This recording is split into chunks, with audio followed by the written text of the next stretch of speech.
Hello.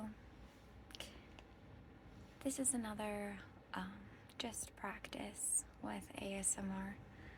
I thought I'd read from some books and show you some of my books. I have some verses if you're in need of encouragement, but I also have just some regular books as well, just to show you. Some of them are pretty, some of them are a little beat up. My Bible, for example, is quite beat up. I don't know if I can show you the book or tap on it.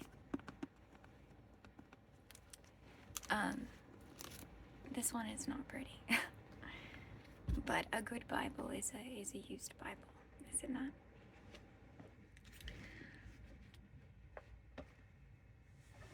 I think I'll show.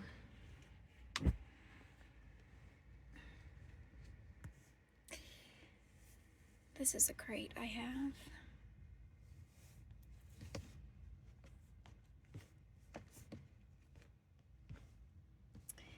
It's got, I don't have a bookcase right now, so that's why I have them in my closet.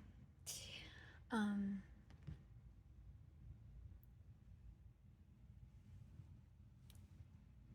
not really able to show this very well. I definitely will have to practice a bit more, but some of my favorite ones. This is a pretty one. Kristen Hannah, The Nightingale. This is a really good book. It's pretty thick. I believe I actually listened to this book on audio. And then I got this hard copy for a friend. I can see if I can.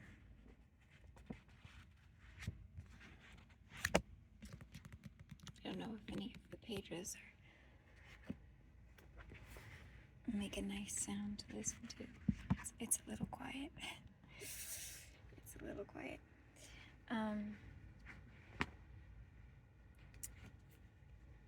Yeah, so this one actually hasn't been read yet, so it's pretty nice and new looking. It's about World War II in Paris, and it's an intense story, but it's very good.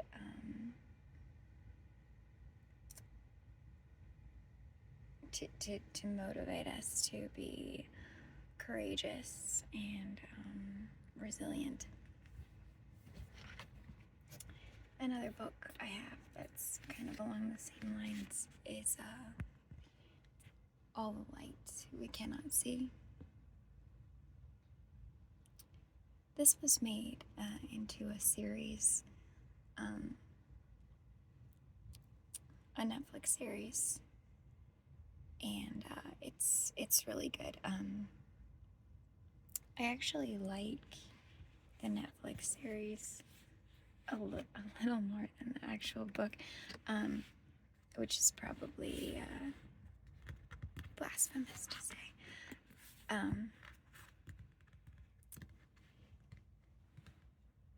But I think the book is just a little bit slow, but it's still a really good book. I would still encourage you to read it if you get the chance. It's another World War II in France, so I guess you notice the theme. France, World War II. It's also a new book. I did actually read this one, but it still looks pretty good. The pages are, everything's still pretty nice about it.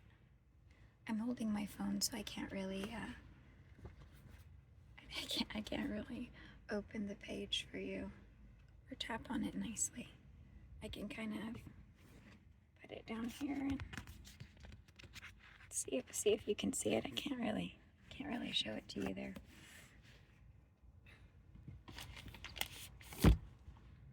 Those are two nice ones I have. Another one I really like is Redeeming Love by Francine Rivers. This is a really good book about, actually about a girl that's born into prostitution. And it's based on a Bible story about this man that he was told by God that he should marry a prostitute. And so they made like a story that's like in the late 1800s, I think.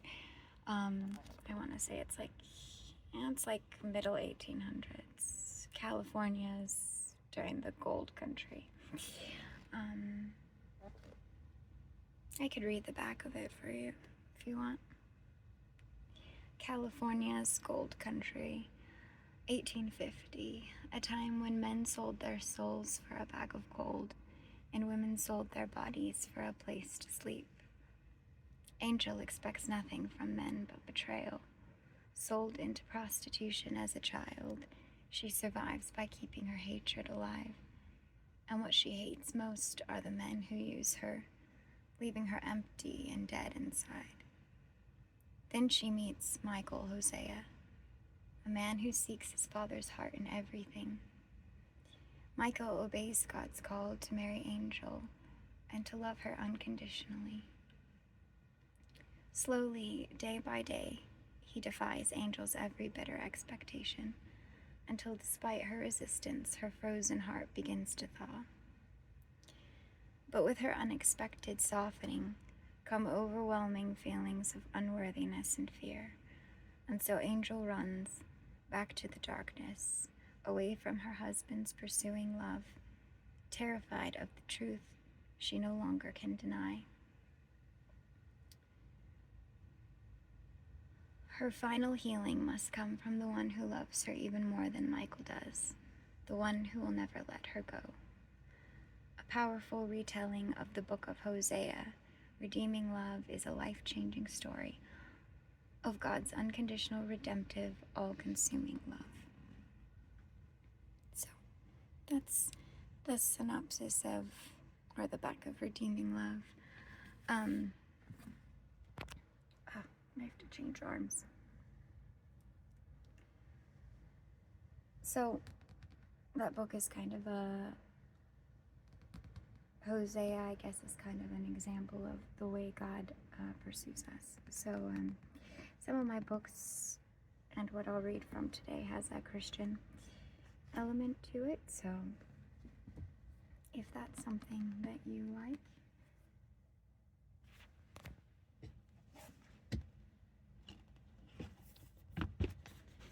see if I have any other books. I have some that are not. This is one that is really unique. It's actually a couple of books in here, plays by Oscar Wilde. The Importance of Being Earnest. It's a play on words. It's a play too. So when you open it up and read it,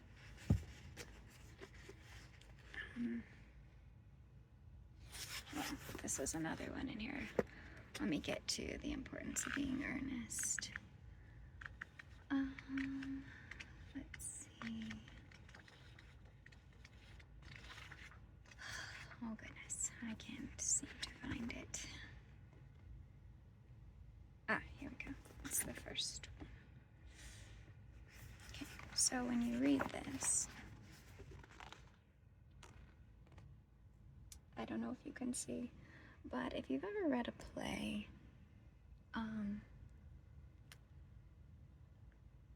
it's like it has the character's name, and then it has what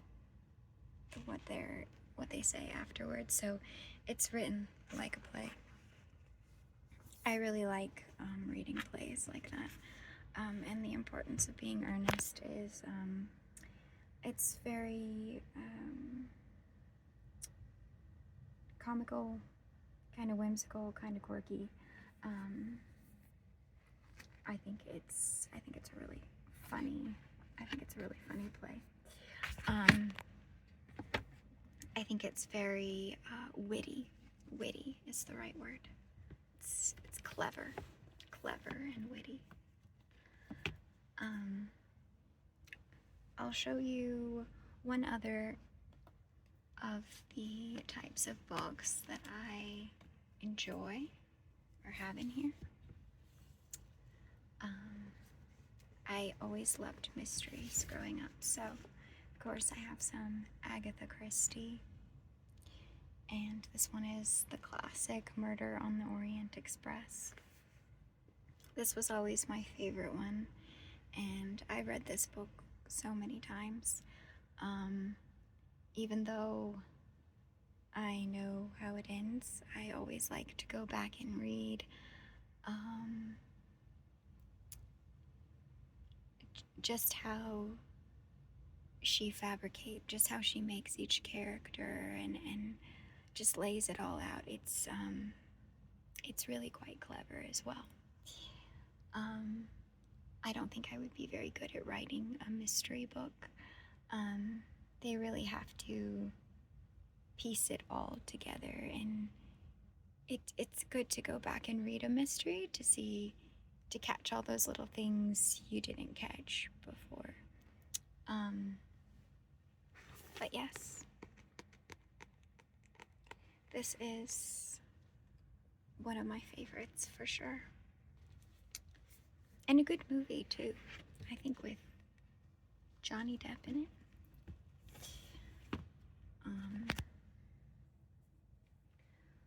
I hopefully will get much better at this and figure out how to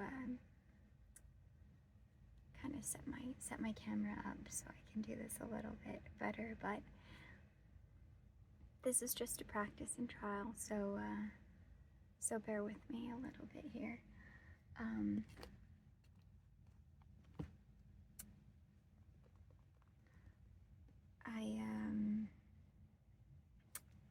I'll show you just one more before I read a little bit, maybe from some Bible verses. I also have, I think these were actually from school, but I enjoyed them so much that I kept them and I read them over again because I'm a loser like that. So these are No Fear Shakespeare books. If you ever wanted to read Shakespeare, because I like reading plays, the No Fear Shakespeare books will actually put in modern English text side by side the Old English. So if you see on the right, it might be backwards to you, but on this side, this is hard to do. If you go on this side, this is the Old English. And then if you go on this side, this is the modern English. So it's much easier to understand, obviously, the modern English, but you can kind of read back and forth and see how the original text was intended, and then you can read the modern English and sort of get a better idea of like the actual story of what it means. And so this one is 12th Night. This is one of my favorite Shakespeare. I also have The Merchant of Venice, and this one's pretty good too. I think I like 12th Night a little bit more, but The Merchant of Venice is good too. And some of I really like Romeo and Juliet as well. That's probably my favorite, but 12th Night is my second favorite, and this one's pretty good. This one's pretty good. So let's see. I'll put these back.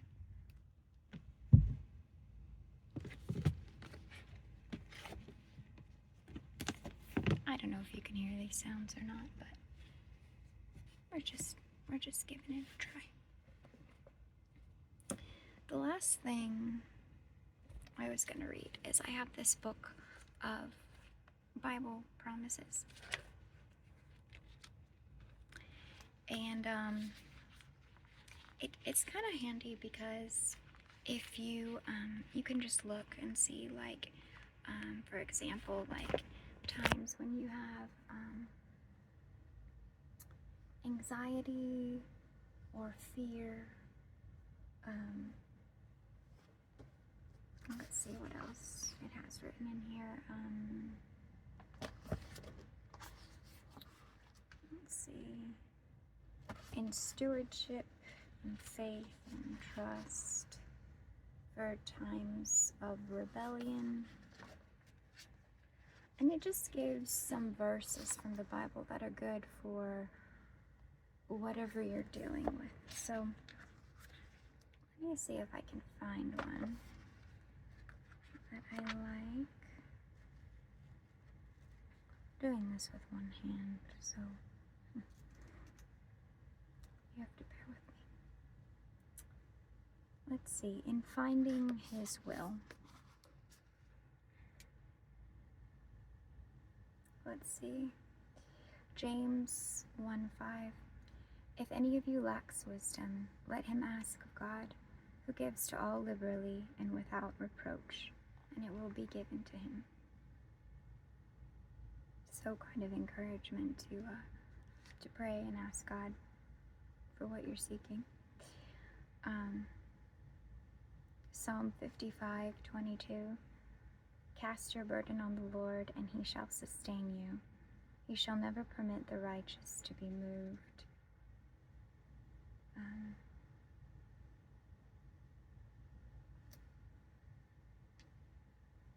Let's see.